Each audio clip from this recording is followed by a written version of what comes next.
All right, I think we're live. I'm trying to, gosh, still trying to learn this. Today, I want to go over basically trying to learn my screens. There we go.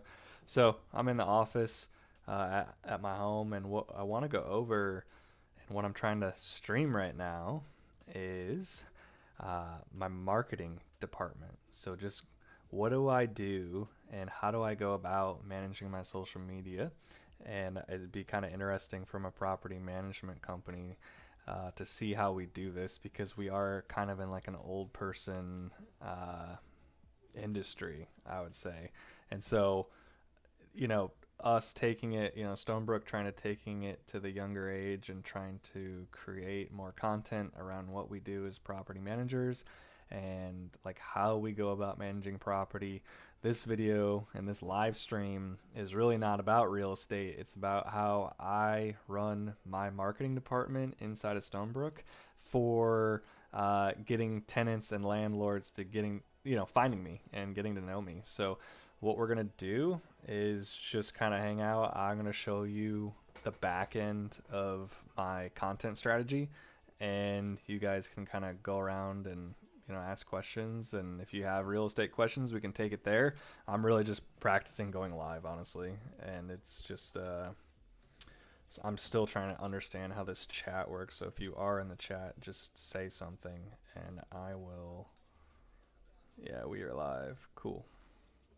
So, um, again, I'm live right now. I'm sure we'll get like one viewer across freaking like next 25 minutes, but let's just jump into it. So, let's see my screen. Here we go. So, I'm going to pull up our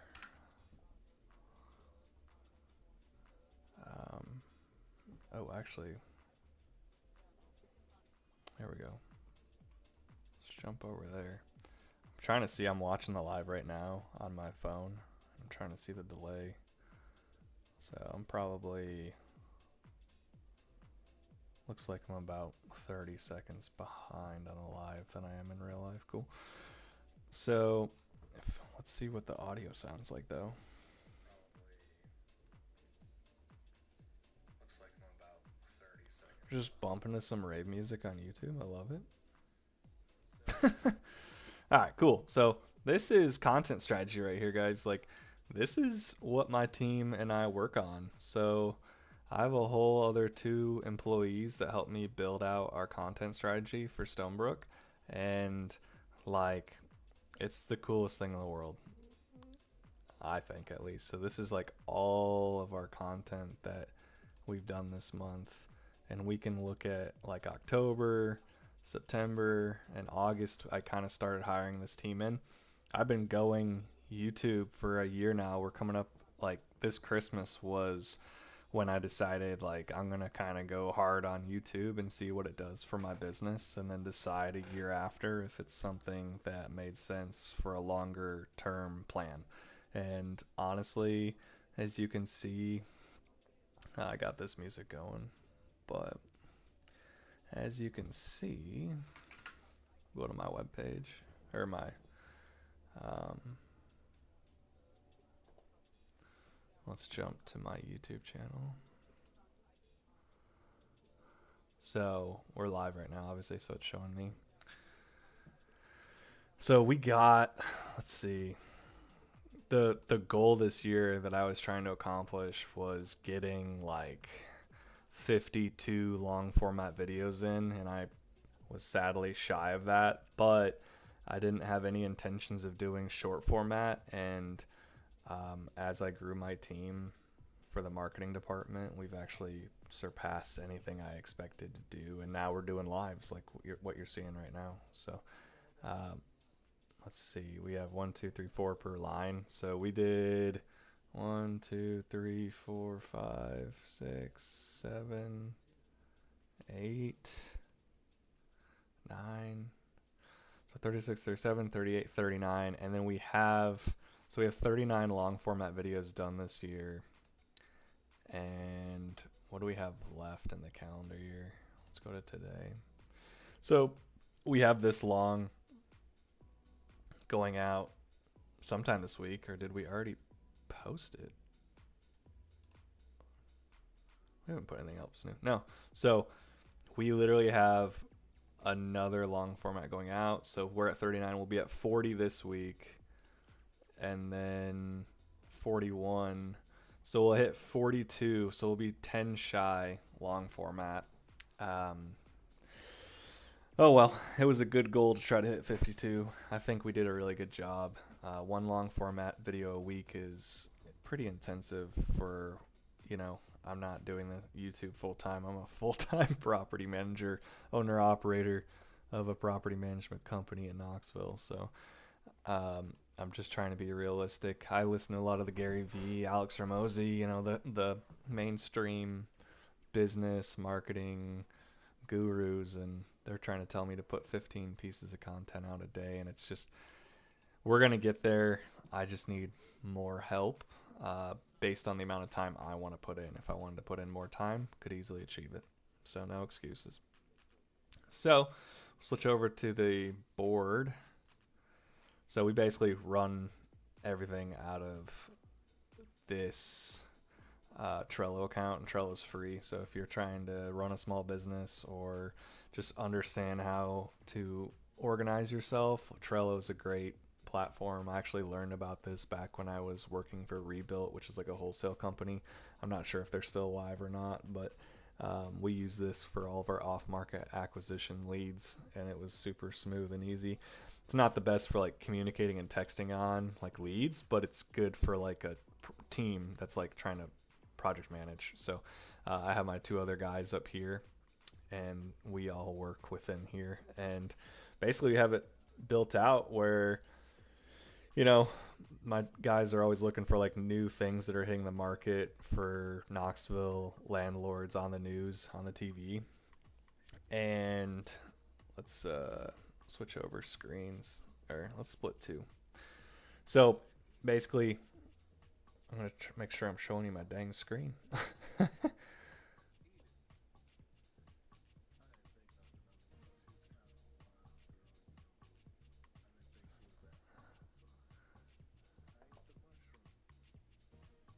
Let me see this. Let me look at my OBS too.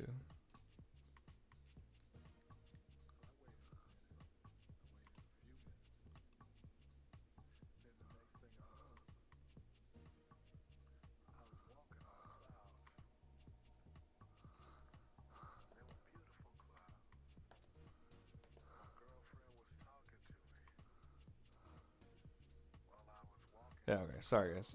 I'm just trying to figure out. So split two is not set up right, but this is a good screen. I like this. So,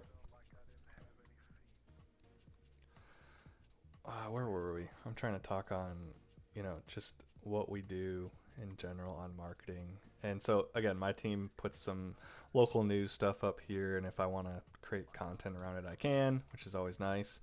And then they have personal content ideas. You know, they're like top 5 tax deductions Knoxville landlords miss.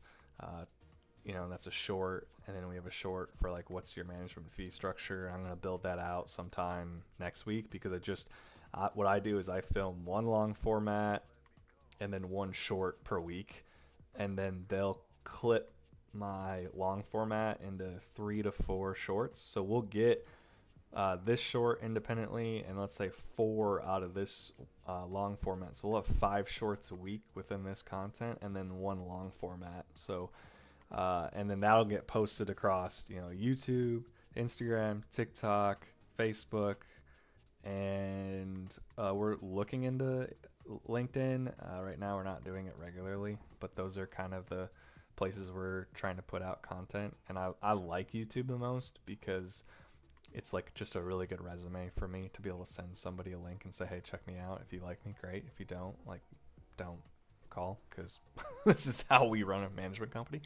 And it allows a landlord to kind of get to know me more than anyone around town, honestly, because at the end of the day, people want to work with people they know and understand how they make decisions, and hopefully even like. And this YouTube platform gives me an opportunity to do that better than anywhere else I can spend time, and it scales really well. You know, I can't be at coffee dates all the time, and some investors, I would say 40% of our investors are out of state, so the coffee date would have never happened. So just being on social media, cliche as it sounds, is super powerful, and it's awesome that all these old heads that own property management companies are just focusing on Google, and Google's great. We just opened up our Google page just like a couple months ago. I don't really think it's that important, to be honest, because yeah, we're right here. We're pretty young. I don't think it's that important because I think AI and social media is just where it's at, and Google's going to get kicked out by ChatGPT, or they're going to have to figure out their own solution, and you're going to have a bigger footprint on the internet, and no one's writing like blogs anymore, and blogs will not keep up with what people want, which is video, and video is more compelling because you can see, hear, and truly, you know, be in the moment of understanding what someone's trying to explain compared to like written format. So the whole concept of Google, and what I'm trying to kind of argue right now is, you know, someone could say, well, you know, we're keeping a really good web footprint because we're always updating our website, and we're always doing these things to make sure that like we're optimizing our SEO. And it's like, that's great, but SEO is going to turn into where you're going to ask AI like, who's the best property manager in Knoxville, and who knows it's gonna say. Who knows if we're gonna be in a market where we're gonna have to pay for that, just like how we have to pay currently for like, you know, best property manager in Knoxville. Let's just see who comes up. So this is saying like, you know, if I paid money, this is what it would look like. So that's funny because this all property management, this is a business that just sells leads. So they're not even a property management company. And so they're the ones popping up because they're paying for the Google ads. And I've actually paid this company before to generate leads. It's not really expensive. It's nice that you can like throttle off the pricing. But clearly I have really good internet and it is not loading. So that's already probably kicked a lot of leads to the curb. But bottom line is, I don't even want to work with people that are researching at that level. I want people that know me, and more referral based opportunities come from social media. And so, you know, someone cold Googling me is probably going to be more of a wild card, colder lead, somebody that may or may not work inside of our infrastructure as a client. And with property management, we don't make enough money. Doesn't matter how many doors you have, we do not make enough money to, you know, take on a client that doesn't fit how we run things. So that's where I can really coach people through my method of managing real estate on the social media once again. So it all really just comes back to that. And at the end of the day, I don't feel like I'm giving away any secret sauce to like my competition, because they have their own sauce, and like if they want to start displaying that on social media, that's good for them, and they will, you know, be able to teach how they do their things. And this is just like, you know, we all have a way of cooking a steak or making spaghetti or making pizza, and it's like we all think we have it the best. I think mine's the best. Who knows if it is or not? But like, you know, I know my ingredients. I know our systems and processes. I know our tech stack that we use, and I know the team members that work for me. And those things combined, I think, make the best steak, spaghetti, or pizza that we're talking about in this analogy. So, you know, if other chefs want to get online and tell me about how they make their steaks, that's great. That's what the industry needs. So, again, this is Trello. We're just on here.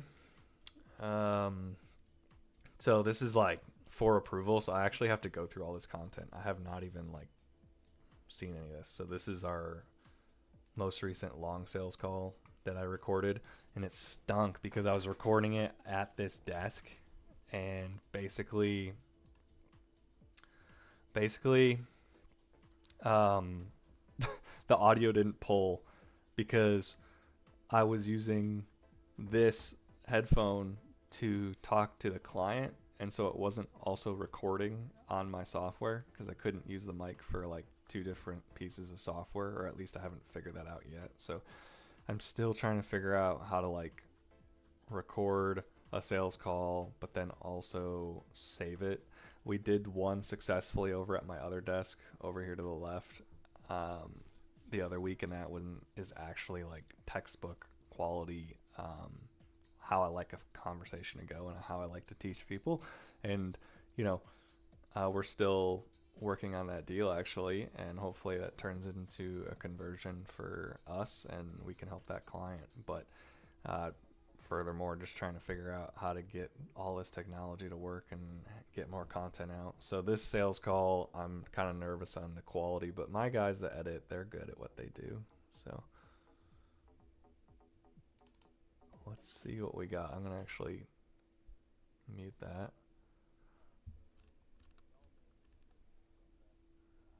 Calls because it was with a smaller investor that had a student housing rental a couple miles away from campus, but in Marble City. And she wanted to interview me, Stonebrook Properties, to see if we were the next best team to be able to lease out that property for the next school year. I advised her that, long-term renting with her current rent is actually possible. I'll probably try to put some B film in this video of us talking. Sadly, the audio did not actually pull because this was hooked up to the Google Meet versus this recording. So still learning a little bit of how to use this desk. But as you can see, we were right here in my office, and we were doing the sales call, and she was asking what were the expectations of her property. Right here, I'm going to show you on the screen is the property. It's a 3-bed, 2-bath, 1,200 square foot house. I like it a lot. Let me just move here. And so basically, oh no. So she has this house, and she currently has it rented for $2,195, so almost $2,200. But she includes lawn mowing and the Wi-Fi in rent, which is like, she could achieve a long-term tenant. She could achieve a long-term tenant at that number because she's in a great area. She's got a new asset. The only thing's hurting her, in my opinion, that would not really be hurting, but would be a plus, is a fenced-in backyard, as I always say, and then the 1,200 square foot. So it is a small 3-2, but nevertheless, it is a 3-2. So I told her, I could only guarantee her $1.65 a square foot for a long-term tenant, which would be 1,980, and I would probably start it out at 2,100. But that's not including the amenities or utilities that she has in her current lease with her student rental. So I could probably list it for $2,000, but then have in there like $150, $200 utility cost for lawn care and Wi-Fi, and we could probably hit her number that she's already hitting with students, but with a long-term tenant at a 12-month lease that would be more likely to renew. You can't put these houses out and be prejudiced towards I want a family, or I want college students, or I want a young professional. It's when we're talking about these terms, we're talking about who would be more likely to pay the money and say yes. A basketball is worth different money to different people, and depending on where that basketball's been, it can be sold for significant more. If the basketball had a signature of LeBron James, basketball's worth more. It's not just a basketball at that time. So it's about perception and value. So when it comes to this property, ultimately, for the price she wants, she can get a lot of different types of tenants that could be successful for her. And you want to open it up to everybody to stay completely legal and compliant with fair housing. There's no conversation with anyone trying to be prejudiced, but the reality is, if you're pricing it really high, the only people that are going to want to pay that price are the college students that are trying to find something more competitive than their on-campus housing that costs like $1,000 to like $1,100 per room.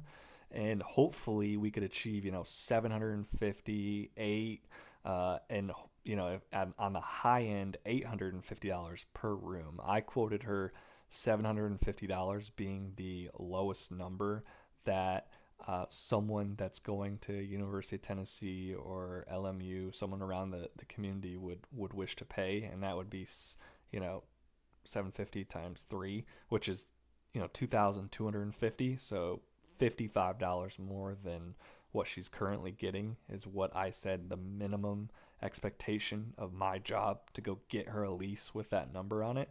But I also said we probably want to start out because of the length of time that she has to market.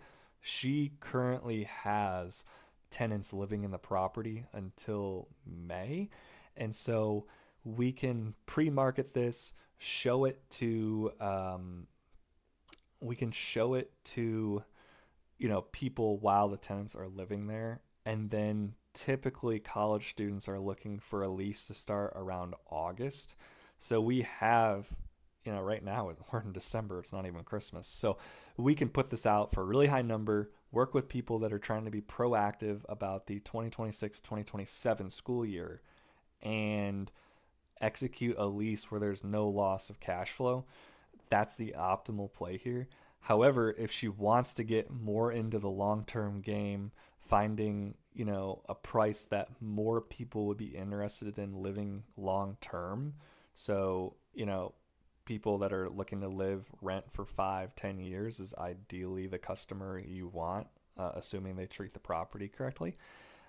That minimizes your turnover cost, as I put in a few weeks ago's video, along with having any vacancies. So between not having to do major repairs to get it prepped for the next tenant, and then also not having a loss of cash flow because we're assuming this tenant pays on time every month, otherwise they'd be booted, you actually make more over the next 10 years than if you sadly have months of vacancy, tons of turnover cost, and you're getting a couple $100 more a month with that college student that needs a temporary living space. However, you're eating all this cost. Is it really worth the revenue you're bringing in?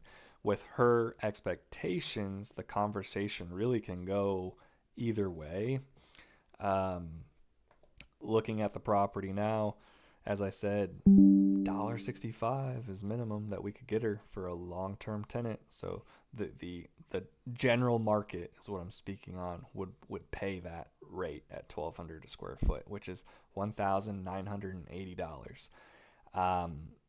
Because it's in Marble City, I feel really comfortable with that. Other investors, in less desirable areas, I'm quoting a little lower than $1.65 for roughly that bedroom bath count is what I'm speaking on. But this one, new asset, plenty of parking in the back. Pull up the photos here. Little deck. That's parking right there. I don't know if they have another.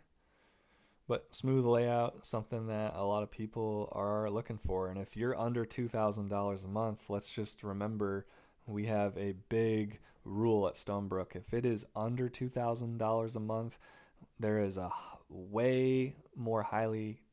there's a more likely chance that we can lease it under 4 weeks than if it's over $2,000 a month.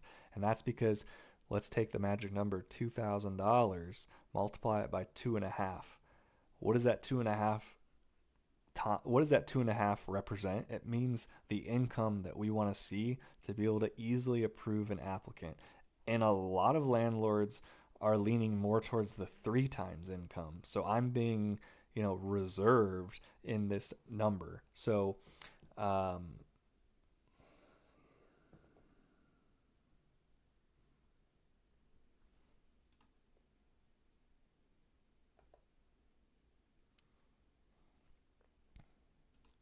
so the 2.5 times income multiplied by $2,000 is $5,000 a month. Well, multiply that by 12. So right here, I'm gonna add a note. Like, this is why we watch this. So, yeah. At the 8:45 minute mark, we need to delete that dead space where I am trying to figure out screens. So just doing this so that way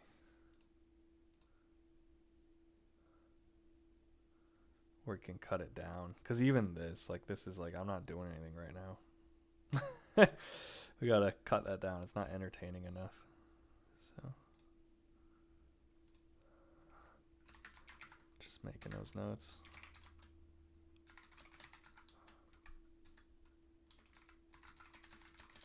Where I am not doing anything. Like what? 10 minutes in.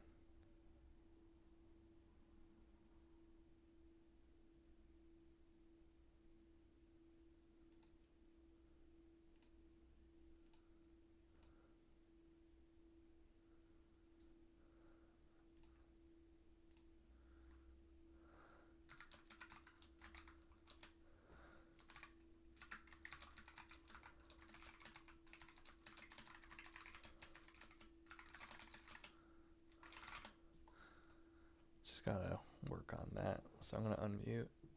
Canadians' household income varies slightly by Mic source off. here, but recent figures place it around $50,000 city specific to over 80,000 for broader area county. So, you know, I've been working off that like $55,000 a year household income, and why we think that that number is important to us is simply because that's the most amount of people in the market looking to rent. So if they can't qualify, they're probably not going to pay on time and pay consistently.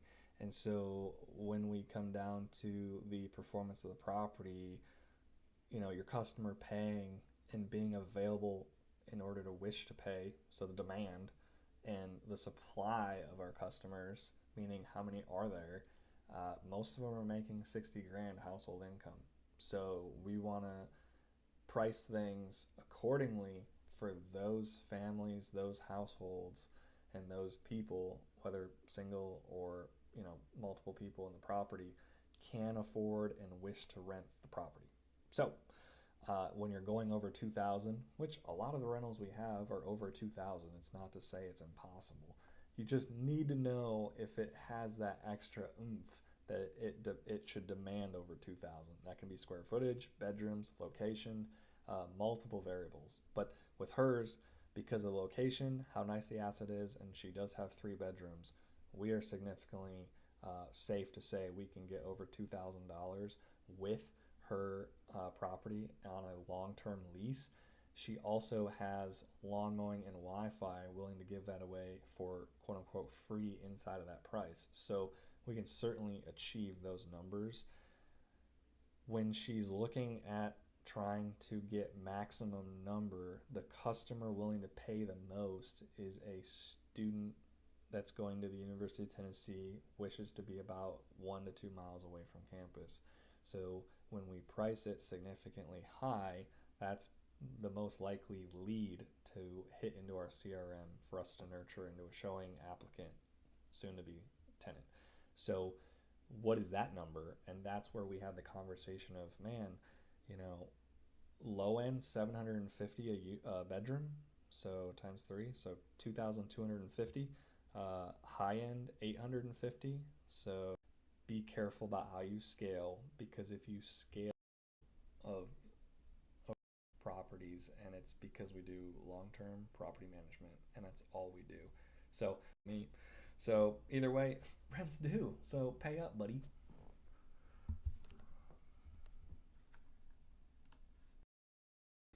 Mic on. Yeah, so then we got to work on that finish of that video as well. So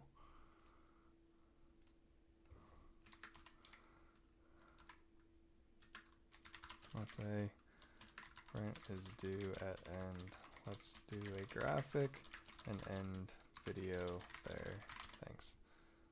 So then all I do over here is go over, say there's revisions, and then they will see these comments. I'll actually even tag rad comments I left for Randy below. Thanks. And then they'll edit that, and then we'll come back and see that at a later time. Here we go. Let's see. This is a short, so we gotta look at the video.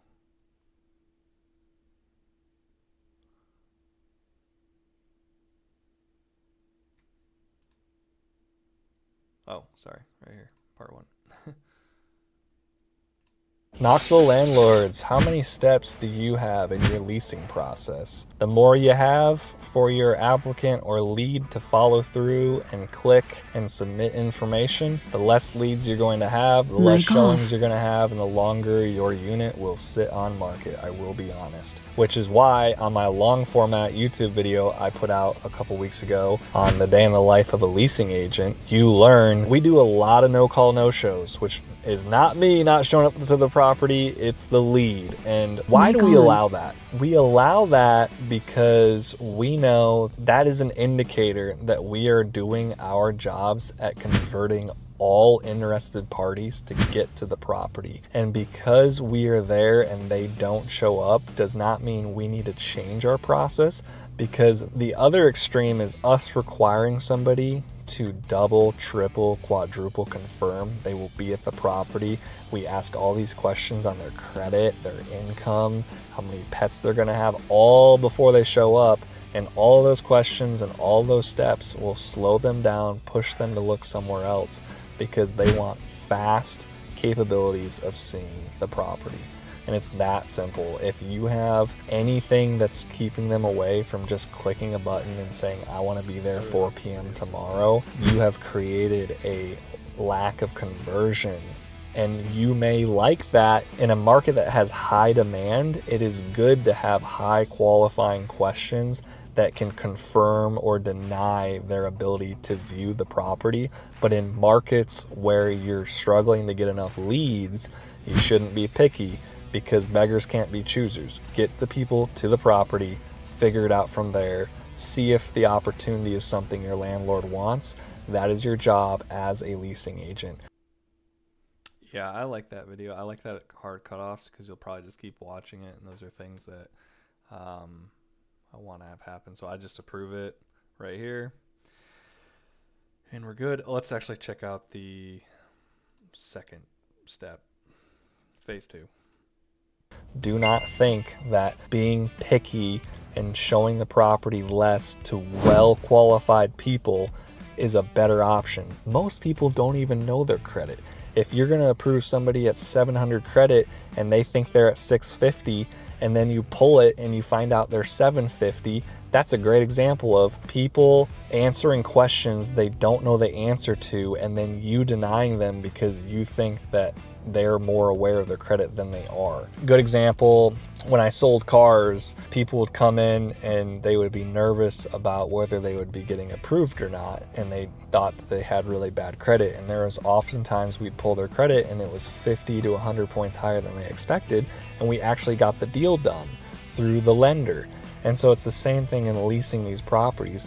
Someone could self-deny themselves because of being insecure or having an inaccurate information on their credit, their income. Another example would be requiring somebody to answer a question on their income before viewing the property. Even a simple question of, do you make 2.5 times the income? And the applicant goes, no. That person could actually make 2.5 times the income, but they didn't know that you meant before tax. And so you can make so many errors on these standardized questions that you require before someone sees the property that it disqualifies qualified people, and then you're hurting your chances of getting the property occupied. So, and again, how many steps do you have in your sales process to qualify a lead to view a rental? Mine, 1. Do you have a heartbeat? Let's go view it. And that's why we have more showings, and then we can make more deals, and we can qualify more applicants and then get a lease sign faster. A lot of leasing agents value their time more than what they actually should, and they deny people to view properties that should be able to. I actually was trying to go over this I was trying to go over this today in literally the shorts I was recording today for like 2 weeks in the future from now. It's on like the layers of a leasing department. And I think that when you're watching that, and I'm talking about like showing agents valuing their time too much, it's because they have to choose where they spend their time. Like most employees, most owners, most anyone in this world, we all choose what we're going to spend our time with. And with leasing agents, oftentimes they only want to work with hot leads. But in a colder market, you don't have as many people knocking on the door saying like, "Please let me in. I'm 800 credit. I make, $10,000 a month, and I want to rent your $2,000 rental, and I want to sign a lease for 10 years, and I'm willing to have it escalate 3% increase every single year." It's like, yeah, that's a lead that we all want, but is it popping up as often as it did 2 years ago? Absolutely not. So, uh, you know, nurturing those cold leads, we all understand that talking to leads that are colder is not fun. It's not enjoyable. It's low converting, and that's why it's not fun and enjoyable. And the reality is, we still have to do it so that way we can potentially find the needles in the haystacks of those cold leads that turn into a conversion, and we close them on a deal. And that's the difference between when I was at the car lot, whether you were going to sell as many in the winter as you were in the summer. And that's the same as it goes for Stonebrook, as are we going to fill as many vacant units in the winter as we do in the summer? Because at the end of the day, our landlords are requiring strong cash flow. And the only way to do that is to keep these things occupied. So, uh, you know, I'm going to show you in another short that we're going to be putting out in a couple weeks how we do this and our staff infrastructure of the 3 layers of a leasing department. And I hope you guys get to watch that, because number one, it will show you we have one person going to all these units, and they're opening the door and they're allowing someone to view the unit.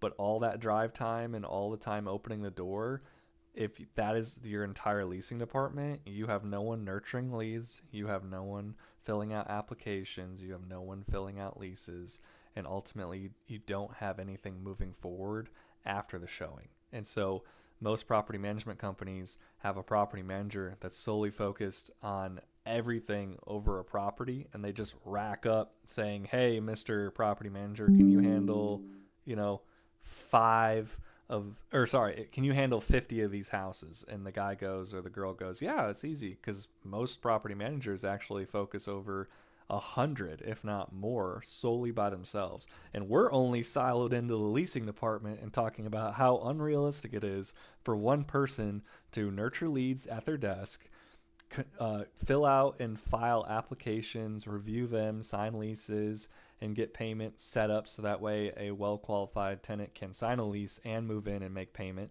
and then also get out to the property to view it. Like, that's just not possible. And that's also why a lot of property management companies are very, like, I would say, and I'm guilty of it, like self-righteous. They feel as though they're doing more for their client than the client should expect. That's something that our industry has a massive issue with. It's client expectations versus the reality of the amount of hours a property manager can put into one unit, one house, because the amount of money that a landlord pays is very little for the actual return or the service expected and given. So, like, basically all I'm trying to say is, if you're smacking a client upside down and charging them, over to, let's say, like $300 a month for a rental, hopefully it's renting for like $3,000, because it'd be like a 10% fee. But if you're making $400 a month, imagine the landlord shelling that out and trying to make sure they're getting a service. Oftentimes landlords only focus on the cash flow they have. So I find that they they don't view themselves as rich as they maybe are, which is good because they're protecting and making sure their money is growing at all times. But from a land or from a property manager's perspective, or even a tenant's perspective, we all think they're filthy rich, and the reality is somewhere in the middle. But most units, if you're lucky, only have a couple $100s of cash flow, and that's what the landlord is going to use to pay the property manager. The expectation of that is what I'm trying to go over, which is the landlord expects it to be filled in 4 weeks time, let's say, and that's pretty realistic. But then for a property manager, they're thinking, man, I got to do all this for like a couple $100. Like, this is just insane. And you only are as good as what you can build processes and steps. The technology that you put behind you, and obviously the staff eventually as you get big enough. And you know, trying to service a landlord properly with a couple $100 a unit is already really difficult. And then when you have a landlord coming to you saying, well, yeah, I know it's only a couple $100, but I got 10, 20, 30, let's say 100 doors. It's like, yeah, but the workload it multiplies by the amount of units. So it really never scales out to be like, oh, you'll make enough money eventually. Like, if you're not making money on your first, if not like 50 doors, you're probably not going to make it at your 250th, your 500th, your 1000th, because the work getting compounded on your company is going to keep outscaling the revenue that you're creating. Keyword though, if you don't have good systems and processes, if you don't have infrastructure, if you don't have good technology, those three things can then kind of create that margin that we obviously hold at Stonebrook to make it worth it. Because if I'm a small business owner and I'm doing this for free, if not losing money every month, I'm not going to be around in business for very long and be able to provide that service. Welcome to capitalism. So the reality is expectations, it's everything in this business. And it's crazy how it can change that expectation. Some landlords will look at a property manager and think, well, if I pay you, it's going to go better and it's going to go perfect. And so they start saying it's going to go better. And then all of a sudden, a couple months later, they're saying to themselves, it's going to go perfect. Well, if you're a property manager promising that, you better give that service. But like for me, I don't really promise that. I promise the service of, hey, like you can either mow your lawn every week and it's going to take time out of your day, or you can have me mow your lawn every week and I'll mow it. But then I'll mow it for that year, and you'd be surprised by how many customers come to you and say, you ruined my lawn. And you go, well, how did I ruin your lawn? And they go, well, it died. It wasn't getting watered. And you're like, well, I'm the lawnmower. I just mow it. I just mow it weekly. You pay me 35, 40 bucks a week, and I come over there and I mow it. That's what I promised. And then the homeowner that owns that property goes, well, yeah, but my lawn died and I paid you to like keep it looking good. And it's like, well, you actually paid me to cut it. But then let's rewind again. Did that lawnmower promise the value based, which is I'll make sure your lawn looks amazing every week? And then that customer, the landlord and or homeowner that lives at the house goes, man, you're going to make my grass look amazing every single week. Let's do this. And so you sign the contract, you start paying weekly. It starts out pretty well because let's say it was early spring and it wasn't as much sunlight, it was rainy, and so the grass was looking green, the lawn was getting cut, and then midsummer the lawn's dead, the customer's angry, and there's an expectation there that I'm trying to get to in this analogy that somewhere in there someone sold too much from the lawn mowing company, or the homeowner expected significantly more than that lawnmower was ever trying to sell in the first place. And that's something that's always going to be like up and down, equal, like, that pendulum of like, you got to pay attention to what you're selling and you got to pay attention to what your customer's buying, because the only way to scale in property management, because we are a small local service-based industry just like a lawn mowing company, is selling the actual time that we're going to save on the actual service we're giving. And as you scale as a landlord, you are going to need different services, and those services must be communicated clearly to the property manager so that way it stays on par with expectations, services rendered, and the revenue on the property manager, like me that I'm always focusing on, makes sense for those services given. So that's a huge rant, but at the end of the day, property managers are guilty of it just as much as landlords are guilty of it, and we have to change that as an industry. And I'm trying to do that with the way I'm selling. But lo and behold, kind of coming back into the infrastructure of a property management business, it's pretty much impossible to have one person manage 100 doors, even say 50 doors, when you're in a softening market and the leasing is not as passive as it was 2 years ago, where people would call you up, say, I don't need to see it, I'll sign a lease today, and they're excited to move in, and you can do that in under a couple hours as a property manager, independently managing 50 to 100 doors. Now we're in a different time and phase of, late 2025, early 2026, where you have to call a lot more leads to convert the same amount of leases you did years back. And so that time has to be found in a day to service your clients. And that is siloed inside of, we're talking about leasing only. Leasing has three phases, three depths of what you have to do. You have like the showings and physically going to locations and getting the job done to have people feel comfortable about applying. But then you have the application process of nurturing people to want to go view the unit, people nurturing the leads to want to apply and spend that money to see if they qualify, nurturing them to want to sign a lease now that they're approved. Like all those things are in a sales process. That's your second phase. And then like third level or like depth is your person getting the listings up, making sure they're accurate to what we're trying to sell, making sure that we process those applications, because that person nurturing at the second level is only trying to get someone up to bat. Once they're saying, yes, I want to apply, throw them over to the third phase and let that independent team member spend their time and efforts filling out the applications with the person, making sure you get the lease built out. And then, the person can sign that's should be signing inside of your business, and basically doing the clerical work. So you have physical work for leasing, being at properties, driving around. You have nurturing work, which is just like trying to get a cold lead to move forward somewhere in that sales process.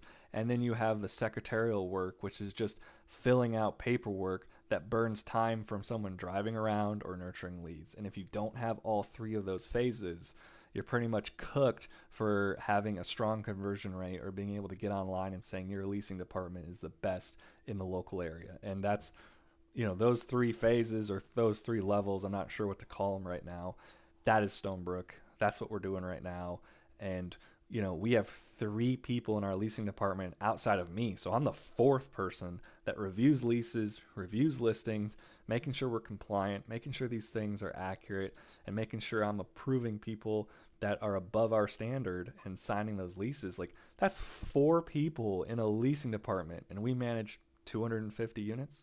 So, keep in mind, like that's what I've found that it takes. There might be technology out there that could maybe lower the amount of staff members you need to accomplish what I'm trying to do. I think we're still successful in getting most units rented for in under 4 weeks at a price that makes sense for the landlord and tenant, which is considered market rate.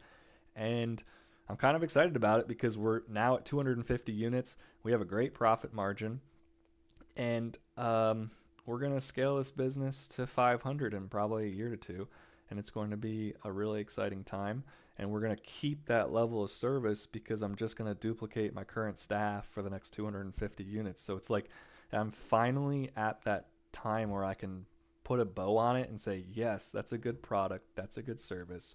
And there's no need to fear as a landlord as we grow that there's going to be a lesser service, because we have tied a bow on the team that's handling the 250, and we're going to start that second team starting really this month. So this live, again, we're back on the social media.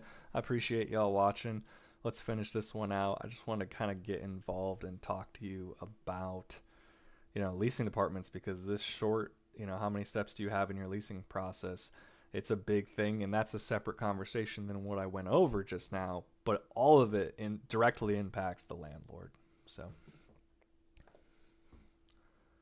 have the chance to view, because you never know if they have a co-signer, their friend actually wants it instead of them, if they're good for another property that you have, and now that they met you in person, you can pivot them into something they would qualify for. If you're too good to show a property and your job is to show properties, I can't really understand why you're a leasing agent in the first place.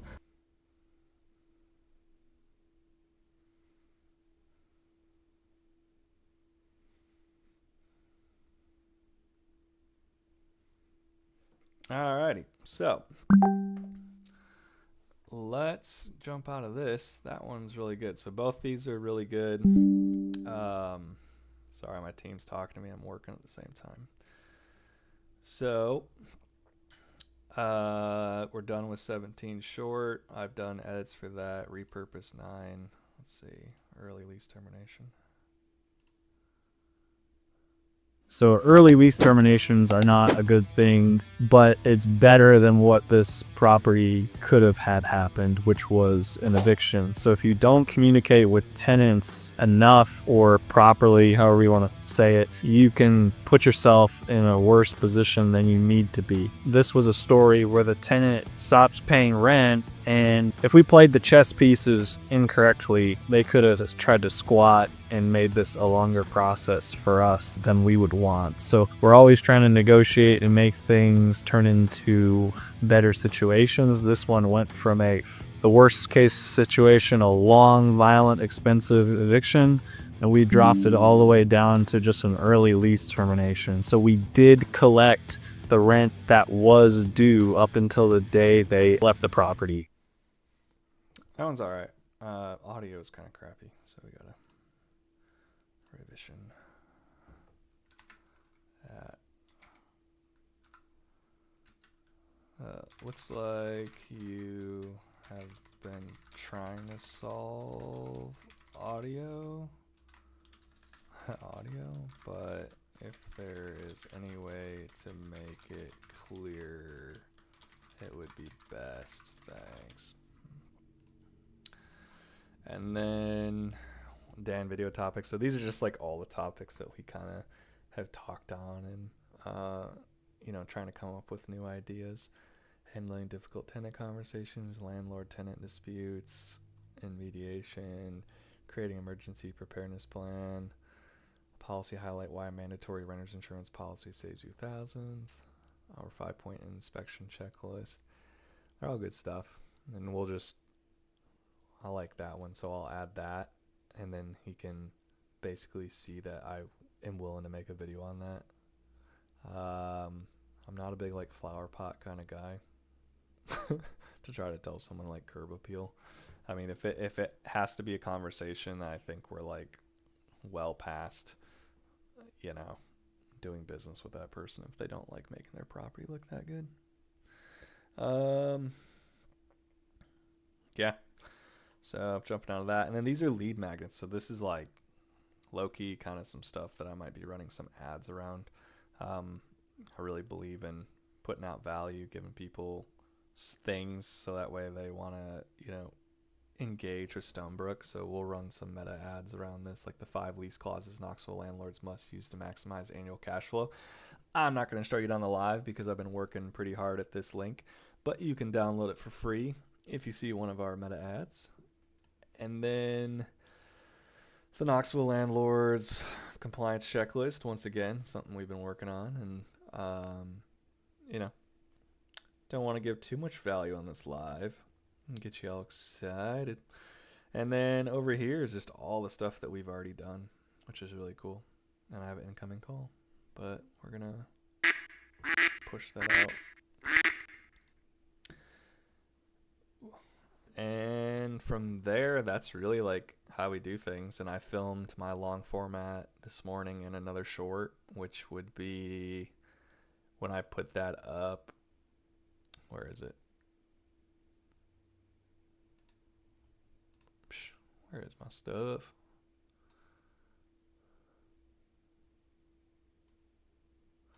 Oh, right here. I did a day in the life. So then when I go to these files, so my guy will take not this, because this is like last week's, but this video, This is all yesterday. So hopefully he can make it into like a really cool YouTube video for long format. And now we're actually about to head out to Lenore City because we are just pushing those Emerson Park apartments, their townhouses, and we are getting them gone. So we've gotten 3 leases signed, and we've been marketing for about a week and a half, which is the total length of our management over that property. So like, again, less than 2 weeks ago we took over that property because the landlord felt like it was the right decision, because they were ending up with now 9 vacancies. Now we're down to 6, but you know, it's all about your leasing department. What can you do to get leases signed with well-qualified applicants as soon as possible that pay market rate? And so they did price drops over the last 6 months, and honestly, they're really good deals right now, which is why we are getting them leased fast. We did do a increase for the first time on that 3rd lease. So we got 2 rented at the price the old manager was marketing them.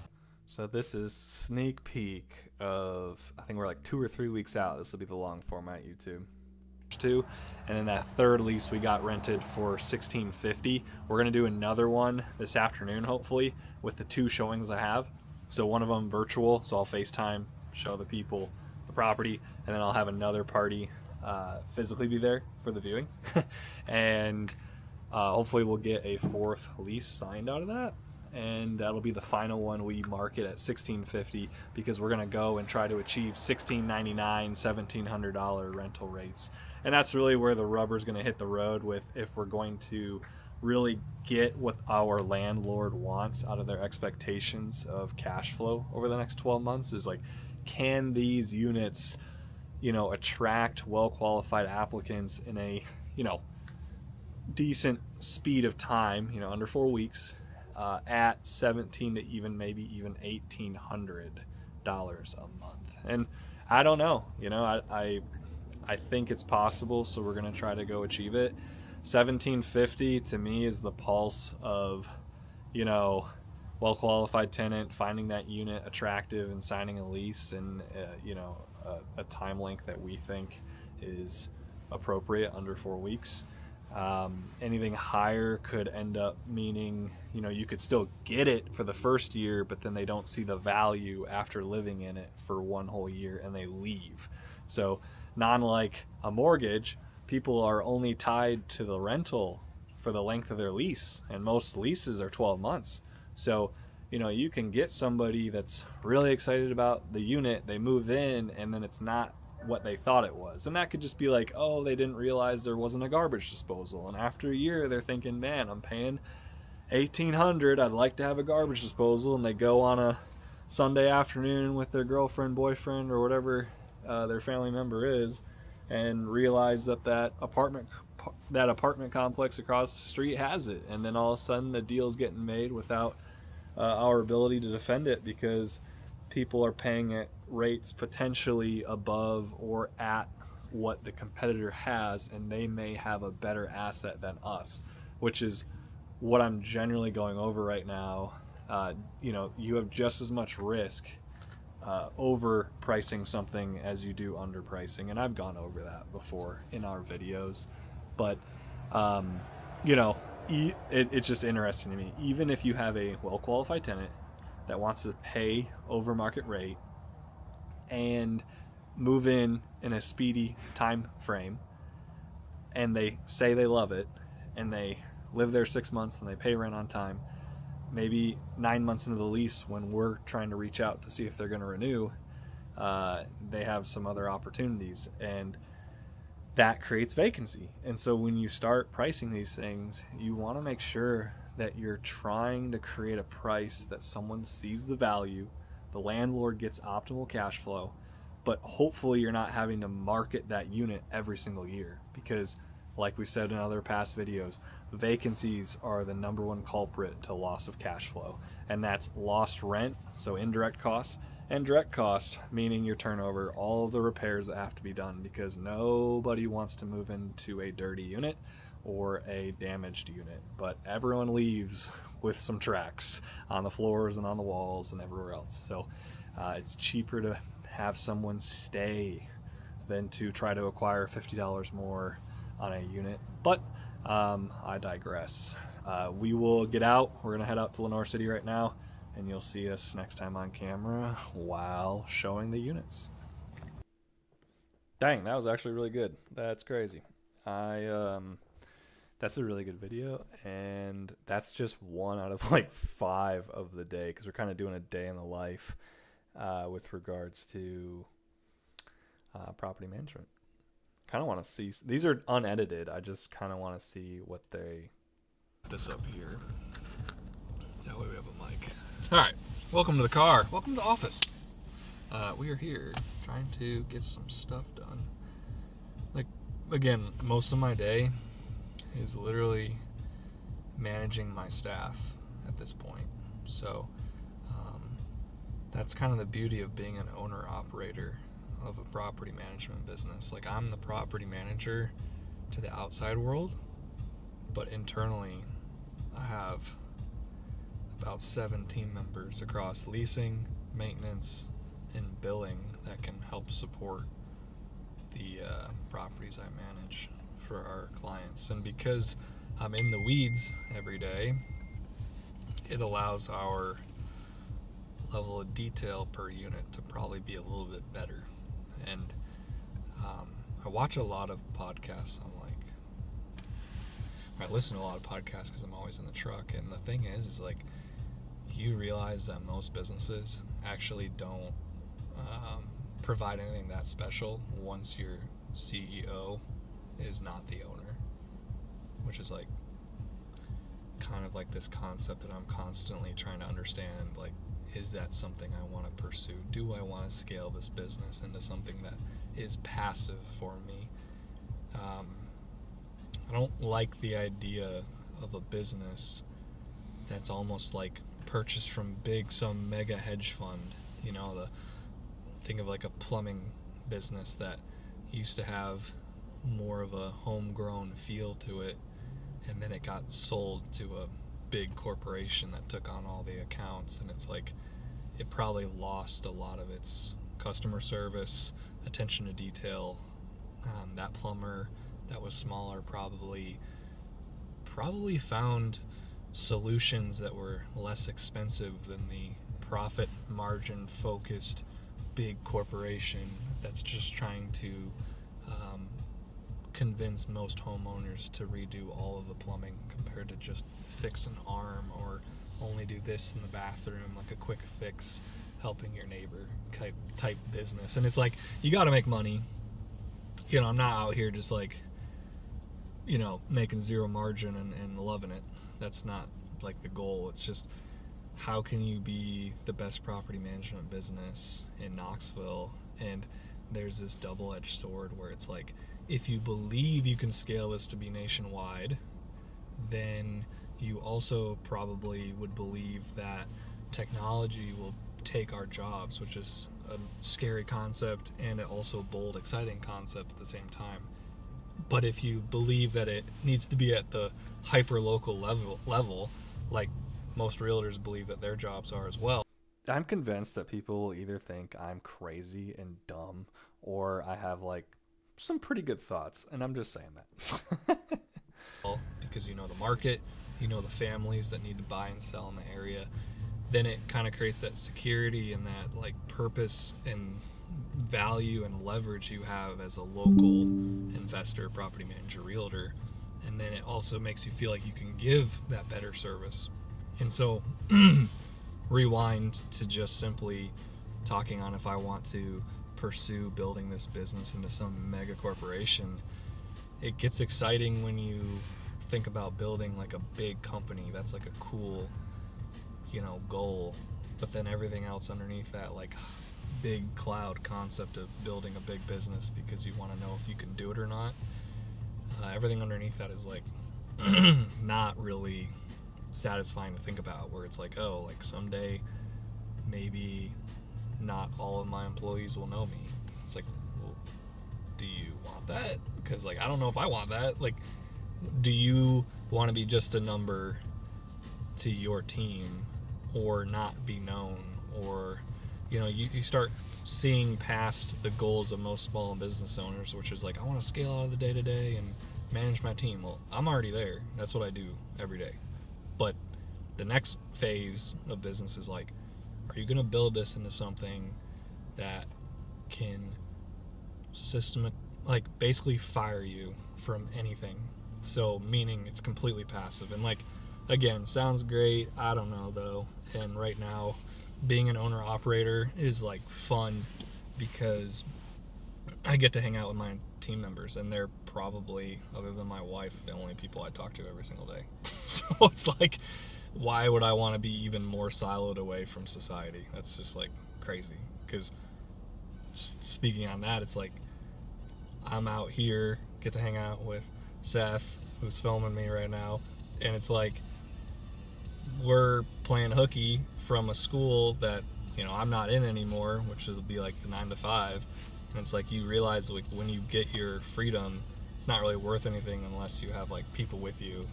And then if you're that much of an elitist where you just want to like scale out of everyone's life because you're trying to make that kind of money and be in a different lifestyle, it's like I can't even comprehend wanting that. So rambling on, being an owner operator right now feels really right, and it feels really authentic, which is why we're doing these videos, because like this is the day in the life. I'm checking emails right now.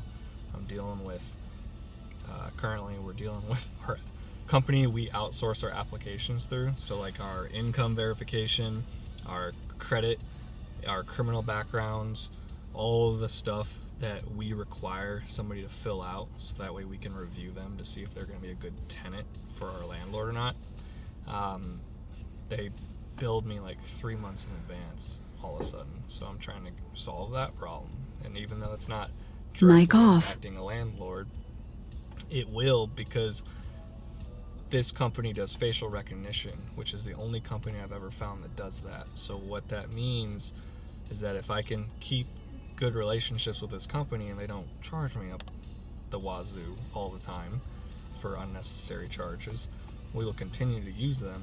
And the benefit of the facial recognition is that these people take a photo of their ID with their face, and the AI can tell whether it's that person or not. So when they apply and they sign a lease, that name on that driver's license matches the photo and the person applying physically, and I can know that we're not getting like illegal aliens in our properties, because now more than ever I think landlords are at risk of that, and they can take a massive loss if the unfortunate happens where like the property burns down, and then the insurance company asks for the lease, and all of a sudden they see on the lease the insurance company's trying to get their way out of paying you out for these damages, and so they're going to probably do some background searches on these tenants.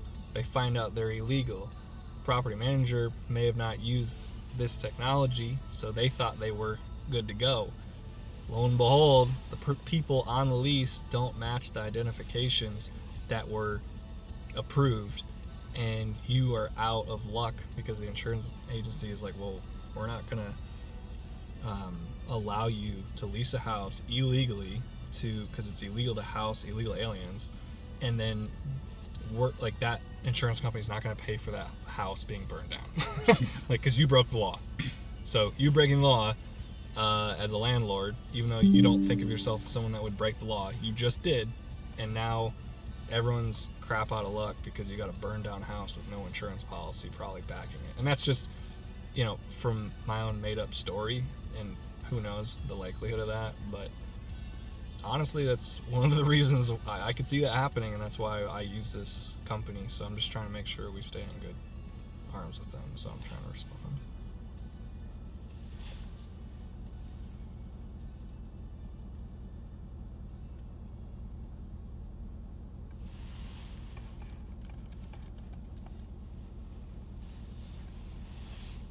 And apparently they had 2 accounts for us for some reason, which does not make any sense. So then we got a lead inbound from one of the marketing channels I pay money for, so I'm going to send them a text real quick. I usually just send people my YouTube and they're like, watch this. Watch me here. Right now. And then they can decide whether they want to meet up with me or not. Because if you're a property manager watching this and you're building a scalable property management business, you've probably learned or should learn by now that if people don't get along with you, you probably shouldn't manage their properties. And so that's kind of the whole reason why we film, to make sure that people like my energy, like the way we do things, can learn before signing on so the expectations are there. And then moving forward, it's a much more, beneficial relationship, I would say, that matches. Kind of go on a date with me on our YouTube before deciding to, put the ring on it inside of a business term.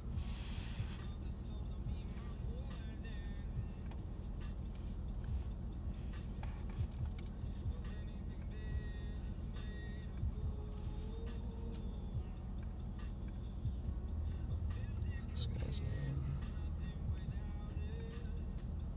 Henry. What's up, Henry?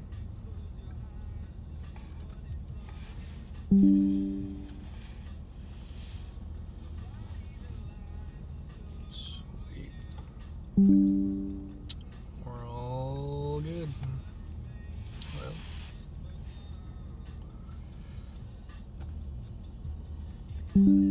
I basically open an iPhone or my MacBook and I go and look for all those little red circles above every app, and I just clear them out, and then in a couple hours they'll all ding up again, and I'll just work them back down, whether it be email, text, the CRMs that we have for our systems and processes, all that junk. And it's so funny how it'll just pop off. And one secret I will give any business owner is my phone is on silent mode and doesn't notify me and doesn't even show on my screen any notifications until noon.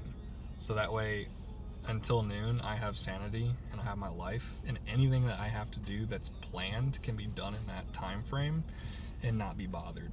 And clarity and not being interrupted is one of the hardest things in property management or small business owners. So it's that's a hack that you will probably feel like you're neglecting people, but you will outperform your competition because you're actually respecting your time. And if you don't respect your own time, who will? And then it'll train your staff members and your clients and whoever else to basically give you that time. And then you can respond to them same day, because if you're responding to your customer same day with detailed, accurate information, I think everyone's happy. And it frees up, my 9 to noon is where I can plan, execute, and build better systems and processes, and I'm not bothered. And then guess what? Right at 5 o'clock, right back to it. So, key is to not be doing things that are sprinting activity and try to jog at all times. And that goes for your employees too. Because if your team members get overly stressed or overly worked, the relationship doesn't make sense on their end, and then they quit, and then you have turnover. And if you have turnover as a business owner, property management specifically, when's the last time you've been to McDonald's where employees are all 16 and they don't really care, and they've only been there for a couple weeks and they won't be there the next time you get a Big Mac, and the service is trash? And I don't think we have an addictive product like the chemicals in a Big Mac, so we actually have to train team members and hopefully have them stay for maybe a few years.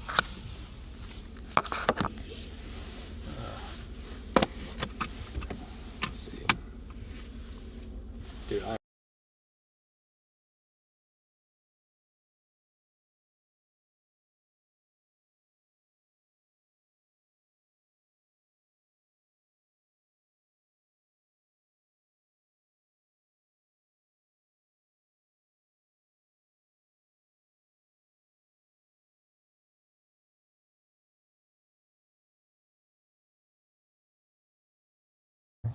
I'll just edit it.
Just waiting on them to send me the phone number for the virtual showing.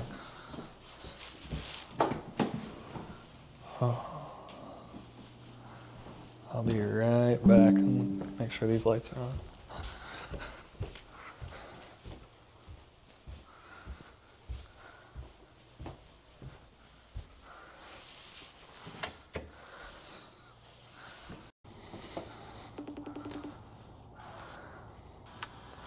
Hey, how's it going? Hello.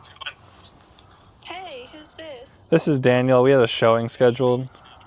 Oh my goodness, I'm so sorry. Yeah. I'm at work still. I'm so sorry, I completely forgot. But I'm good to talk now. Sorry. Okay, let me turn this camera around. Boy. I actually work in leasing, so that's it. Yeah, I I just accidentally took a some crazy photo. things. Oh, right there. Okay, cool. All right, we're outside the unit. This is parking lot. Awesome. So trash is all the way down to the left. That's the entrance right there. So we have a bin. As you walk into the unit, you have your living room. This is your stairs. Your half bath is right there. This is, again, your living room with your front window and your front door. And then this is your kind of dining area with your kitchen. And then this is where you have your washer and dryer hookup with your hot water heater. So this is right in the kitchen. And then you do have a closet, pantry. Sorry, that's our HVAC. You do have plenty of cabinetry though, that's for sure. And then outside, not every Mic on. unit has a deck. They all have some kind of patio, but this one does have like a private deck because it's Let's sitting off the side. let's kind of end the live here, guys. What are we doing? We're doing me. There we go. Jeez. So, I appreciate y'all stopping in. Jeez. Here we go. So, we're going to end the live here. I appreciate you guys. Leave in the chat if you learned something, if you disagree, you agree. Social media is all about just like fighting. So, let's just all fight in the comments and it will help me grow. So, rents due, baby. Boom.